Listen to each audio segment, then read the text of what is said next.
Ce mardi 1er juin, le tribunal correctionnel de Créteil a requis une peine de 18 mois de prison ferme à l'encontre de l'ancien manager de plusieurs artistes, notamment celui de Gims et Vita, pour avoir escroqué Universal Music France de près de 300 000 €.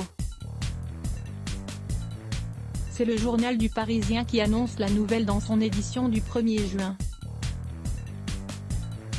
Entre 2014 et 2016, plusieurs factures ne correspondaient en fait pas avec les activités des différents labels, parmi eux, le label Monstre Marin Corporation, celui de Gims, qui avait obtenu une subvention de 90 000 € de la part de la Major, pour un projet familial avec ses frères, dont Dadju, qui n'a finalement jamais vu le jour. De ce fait, le chanteur n'a donc jamais perçu cette somme.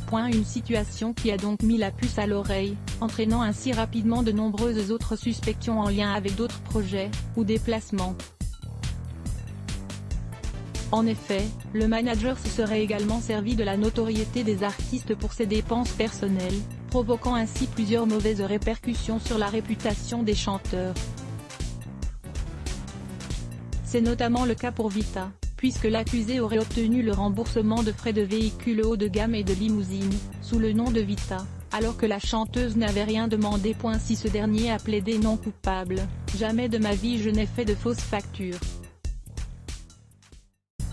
C'est un milieu particulier, j'établis un budget pour un album et un contrôle de gestion valide, mon rôle est de fluidifier le système. Le procureur général n'a pourtant pas été convaincu par son discours, n'hésitant donc pas à annoncer une peine de prison ferme allant de 6 à 18 mois. Et si la décision finale ne sera prise que le 27 septembre prochain, les indices relatés par le Parisien n'annoncent rien de très positif pour le directeur artistique, puisque ce dernier aurait touché un salaire entre 6 000 et 7 000 € par mois à ce poste, mais c'est, en 2015, acheté une villa de 350 mètres carrés à Marrakech, puis en 2017, une à Marne-la-Vallée, actuellement saisie jusqu'au procès. À voir aussi, la rédaction à lire aussi Adblock Test, Why ?